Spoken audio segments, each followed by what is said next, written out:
Garabatean da eskeszaleek normalean hilean behin, ordu pare batez egiten duten topaketa bat.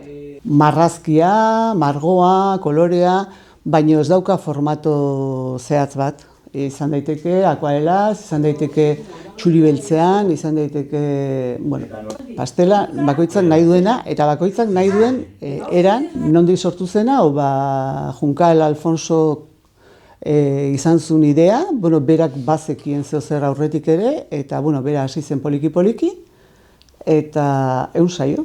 Datorren igandean Zunbilan elkartuko gea, batzuk beti joaten diren, badira batzuk huts egiten ez dutenak, euria, elurra, kaskabarra, dena delakoa dela, eurekin batera margotzea. Margotzea edo marraztea edo zirri marratzea edo esketx kontu hau egitea. Ez dakit ni noiz hasi ditzan irtetzen, baina gogatzen naiz hementxe gainera, hemen inguruan izan zen topaketa, eta argazkian atera, baina kuadernoa iskutatua. Lotxa ere, azkiran ematen zu lotxa, gero ja ez lotxa eta ez ezer, deneterik dago. Gogoa. Eta, karo, lotxa pixka bat ematen du hasieran, ze kalean zaude.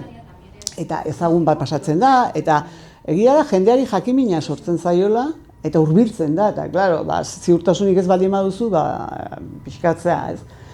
Baina gero poliki ikusten duzu, aldamenikoak ere ez duela milagrorik egiten, eta, azkenean lagunak egiten dituzu, ez dakit,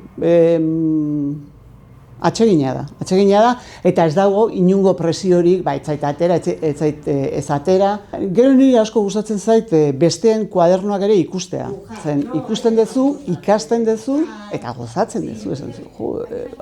Eta batzuk benetan dira ikusgarriak, zen urtea daramatzate, aurretik badute margoketarako ez dakit jakinduria eta bar, ez. Pentsatzen zu, Hondarrabi batean behin gasolindegian egin genuen, gasolindegian, beste batean aeroportuan, uste Covid garaia, ez dakit zertzea da, aeroportu barruan, eta gogoratzen naiz gasolindegian ari ginela, kafea gasolindegian erosita geure aurki eramangarri horietan anezean, lagun batek esan zigun da, zeitxezu hemen?